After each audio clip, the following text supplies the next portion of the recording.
Hello everyone and welcome to my YouTube channel Rock and Tech. This is the first video in a very exciting video series in which we will be focusing on cybersecurity and network security solutions. I have already made a separate playlist in which I am going to release all the related videos in a very systematic and smart way that will help you understand the basics while providing you hands-on experience in using different cyber threat defense tools. I have a couple of years of experience in the cyber threat domain, in which I first acquired basic knowledge of the domain. Then I spent some time in the deployment of different network security solutions like firewalls, intrusion detection and prevention systems, and security incident and event management, also known as SIEM, also called as SIEM actually. I have MS degree in the relevant domain that makes me a very good candidate for your list if you are eager to learn cybersecurity from someone who is actively working in this domain. I almost forgot to mention that I also have development experience in the domain as well. I think this is enough of an introduction about myself. What are we going to learn in this video?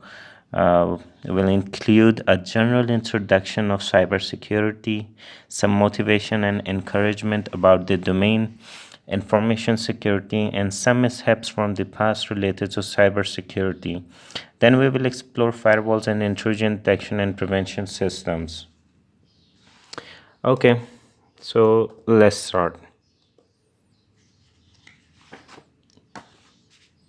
The cybersecurity is an important and ever-growing field. The world is relying more heavily on technology every day, and our digital security is becoming more important than ever as a result. The demand of cybersecurity professionals in the domain is to the extent that the unemployment rate in the field is none. The annual pay scale offered in different countries on average includes 50 to 80,000 pounds in UK, 75 to 120,000 US dollars in USA, 80 to 150,000 Canadian dollar in Canada, and 75 to 135 Australian dollar in Australia. So the entry level and management position salaries may fall outside these ranges. So let's explore some basics about information security. Okay. The digital world is the availability and use of digital tools to communicate on the internet, digital services, smart devices, and other technologies. Majority of the companies and organizations are moving away from legacy technologies towards new technologies such as cloud, artificial intelligence, AI, natural language processing, NLP, machine learning, ML, big data, neural network, and Internet of Things, commonly known as IoT. These platforms require the digital data, and hence the banks, social media, government institutions, academic institutions, and smart home generates data in digital form. With the availability of such big amount of data, the privacy becomes a great concern in the digital age.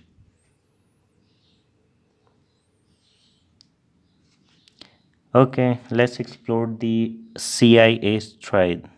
The CIA triad is foundational to information security that anytime data is leaked, a system is attacked, or any number of other security incidents occur, we can be certain that one or more of these principles has been violated.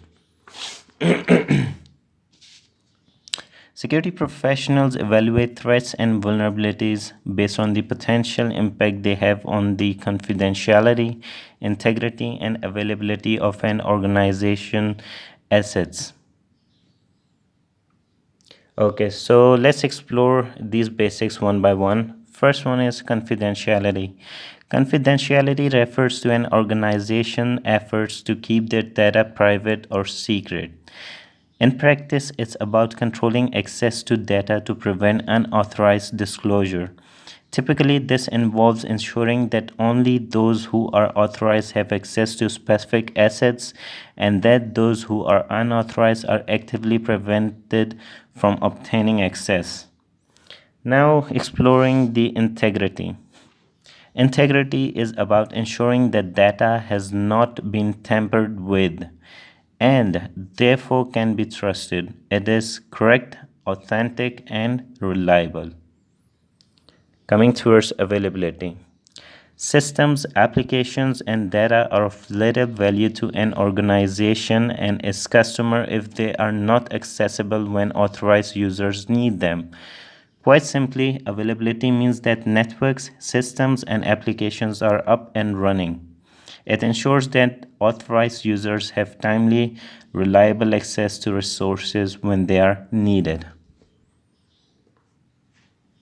Now let's explore how can these basics can be compromised.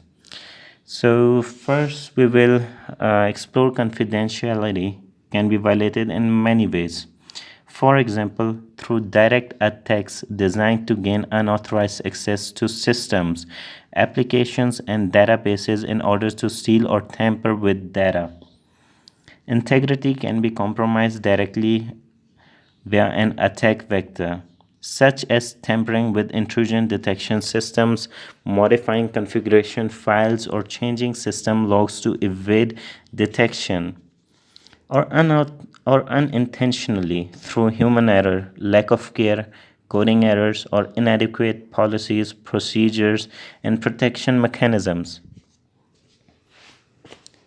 Many actions can jeopardize availability, including hardware or software failure, power failure, natural disasters, and human error. Perhaps the most well known attack that threatens availability is the denial of service attack, in which the performance of a system, website, web based application, or web based service is intentionally and maliciously degraded, or the system becomes completely unreachable. Okay, we need to ensure security to protect data, segregate the unprotected network from the protected one, and hence require the control in inbound and outbound traffic. Keep cyber adversaries at bay. The importance of the information security is clear based on the fact that 60% of small businesses close within 6 months of a cyber attack. Due to the current pandemic situation, the cyber threats are more frequent. A lack of focus on cybersecurity can damage business in a range of ways, including economic costs, reputational costs, regulatory costs. Now we will explore each of them. Economic cost, this includes theft of intellectual property, corporate information, disruption in trading, and the cost of repairing damaged systems. Reputational cost, this includes loss of consumer trust, loss of current and future customers to competitors, and poor media coverage. Regulatory costs includes General Data Protection Regulation, also called as GDPR, and other data breach laws mean that your organization could suffer from regulatory fines or sanctions as a result of cyber crimes. The amount of cyber attacks and data breaches in the recent years is staggering, and it's easy to produce a laundry list of companies who are household names that have been affected. Let's see few of them. Equifax. The Equifax cybercrime identity theft event affected approximately 145.5 million US consumers, along with 400,000 to 4 million British residents and 19,000 Canadian residents. Equifax share dropped 13% in early trading the day after the breach, and numerous lawsuits were filed against Equifax as a result of the breach. eBay. Between February and March 2014, eBay was the victim of a breach of encrypted passwords, which resulted in asking all of its 145 million users to reset their password. Yahoo. Yahoo disclosed that a breach in August 2013 by a group of hackers had compromised 1 billion accounts. Security questions and answers were also compromised, increasing the risk of identity theft. The breach was first reported by Yahoo on December 14, 2016, and forced all affected users to change password and to re-enter any unencrypted security questions and answers to make them encrypted in the future. Friend Finder. In October 2016, hackers collected 20 years of data on 6 databases that included names, email addresses, and passwords for the Friend Finder network. So this is how typically a security infrastructure look like. We have internet, we have our firewall, we have our intrusion detection and prevention system, and we have our SIEM solution if there is one, and the in-hosts are shown in the figure. Okay, so now let's discuss about firewall.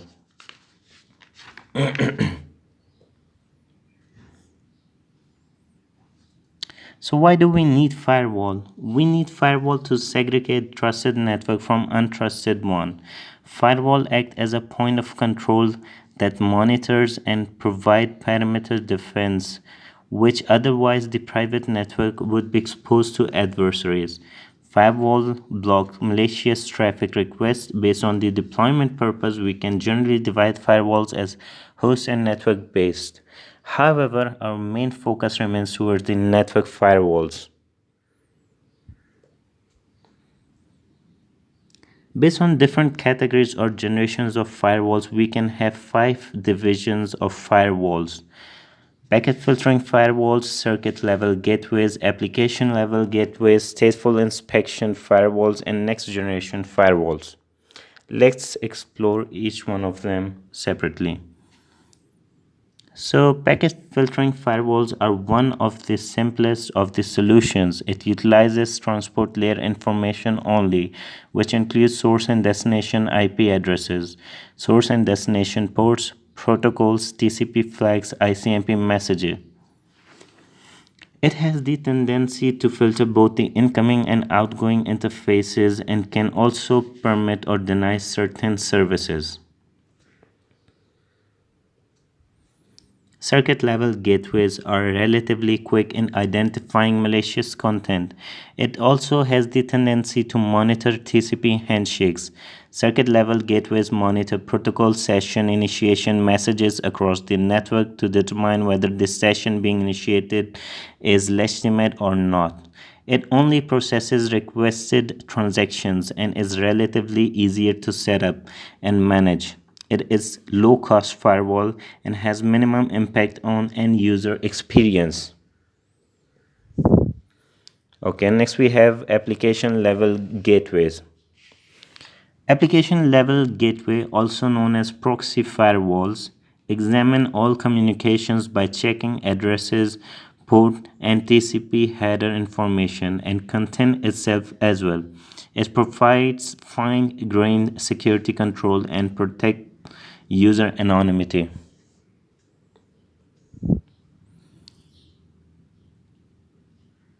Traditional packet filters do not examine high layer context. By high layer, we are referring to higher OSI layers here. Stateful packet filters serve the need for the higher layer context. They examine each IP packets in context.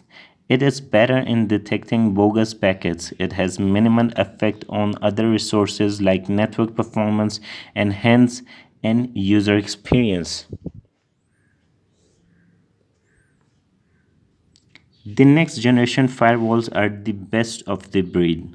They provide all the traditional firewall capabilities including deep packet inspection, track the traffic through all layers of OSI model from layer 2 up to layer 7, can be updated and provide central station for malicious packet inspection and regular rules releases, can also provide IDS or IPS functionalities as well. By IDS we mean intrusion detection systems and by IPS we mean intrusion prevention systems. If we want to compare different firewalls, then we need some standards based on which we should be able to compare these solutions. Such comparisons can be achieved based on the features and the parameters that the firewall provides. In features, we can see if the firewall is providing all traditional features, if it provides the IDS and IPS capabilities at low scale. Does it provide advanced threat intelligence or malware scanning? Based on the parametric comparison, we can compare the throughput, maximum number of concurrent sessions, high availability, total number of the firewall, network interface cards, and their speed and form factor of the firewall. Firewall rules define what kind of internet traffic is allowed or blocked. Generally, firewall policies are set to block everything on default and allow only defined policies. We can define a specific rule to specific lane of firewall, and we can also drag the rules to change the order. We can add the required information in the rules as shown in the figure to create a new firewall rule for the implementation. So here we have commercial and open source firewalls. Here we can see these solutions which are not highlighted are all commercial solution, which includes Checkpoint solution, Fortinet, Paloalto, Juniper, Hillstone, CISCO, Sophos, Huawei, WatchGuard, Sonicwall.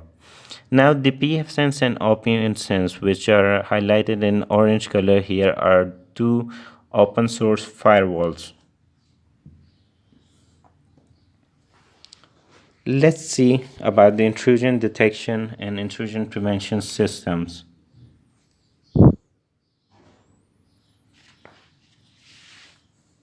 Why do we need intrusion detection system or intrusion prevention system solution in the presence of firewall? This is because of the computational limits that can be performed while ensuring the end user experience and network performance in consideration. Not all the computations can be performed in a single hardware resource or network point, otherwise the network will choke. Let us see what an intrusion is. An intrusion is an attempt by an outsider to gain unauthorized access to the network, while intrusion detection technique identifies malicious users in a network. Intrusion prevention is a method where an attacker is actively prevented from gaining an access or performing an intrusion in a network. So the difference between an IDS and IPS is that one detects whereas the other not only detects but also actively prevents. Types of IDS on the basis of monitoring scope. Based on the monitoring scope, there are two types of IDS systems, network-based IDS and host-based IDS. Our main focus, however, remains on the network intrusion detection system, which includes solutions like Snort, Suricata, and Zeek. Host-based IDS include solutions like OZEC.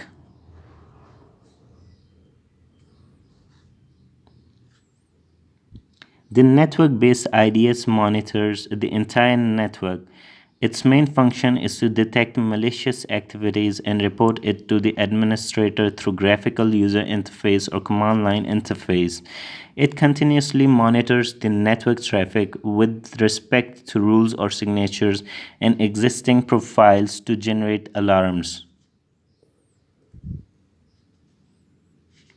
Based on the detection, an IDS solution can be divided into signature-based and anomaly-based and hybrid-based intrusion detection system.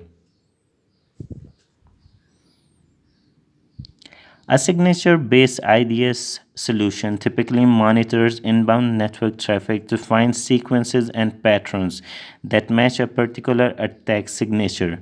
These may be found within network packet headers as well as in a sequence of data that match known malware or other malicious patterns.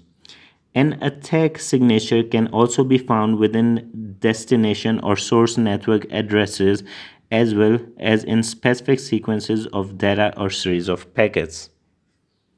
All of the packets captured from network are compared against the signatures present in the detection engine.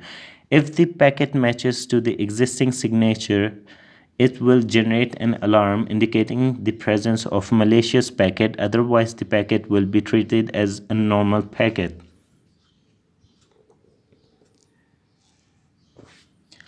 All the packets captured from the network are passed through pre-trained machine learning model, which classifies the packets to be either malicious or normal in case of anomaly detection. In anomaly detection, observed activities are compared against expected normal usage. Normal usage profiles are pre-built for real-time comparison. Normal profile includes a user behavior, and it can be group of users. It also includes applications and system resource consumption.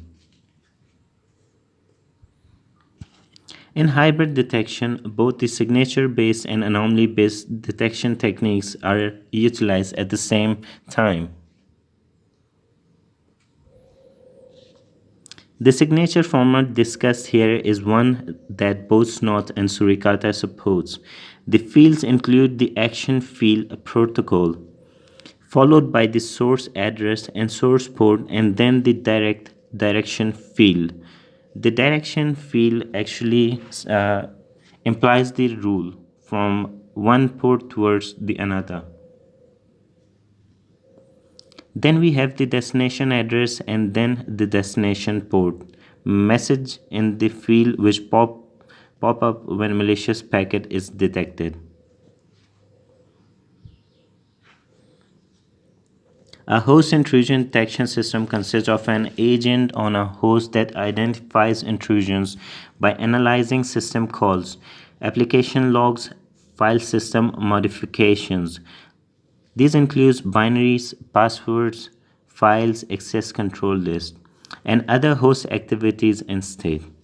In a host intrusion detection system, sensors usually consist of a software agent. Some application-based intrusion detection systems are also part of this category. An example of a host intrusion detection system is OZEC. So here we have commercial and open source IDPS solutions. So the FireEye, CISCO, Firepower, Fearless Cybersecurity, McAfee, and Paloalto networks are the commercial solutions, whereas the Snort, Suricata, and Zeek, highlighted in orange color, are the open source IDPS solutions. Let's explore the limitation of open source IDPS solutions. In open source intrusion detection system, we have command line interface which can be seen in the right side. We lack the graphical user interface which is human friendly. We also have rules limitations which the community provides or the developers working actively on writing rules. Usually we lack advanced features like anomaly detection and deep packet inspection in host intrusion detection system.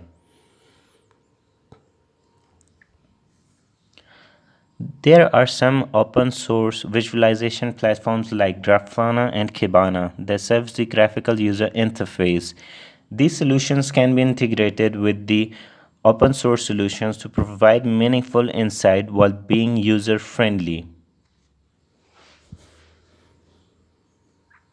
Now here we can see the front end depicted in the Kibana for the Suricata solution. Here we can see we have events and alerts tab, and under these we have different graphs which provides very meaningful and useful information regarding the network flow. So this was it for today. Thank you for bearing this long with me and getting some useful insight into the domain. Support the channel by liking the video and subscribing. Make sure to click the bell icon so that you do not miss any new video from my channel. Thank you so much everyone. If you have any questions, let me know in the comments section. If not, I will see you next time.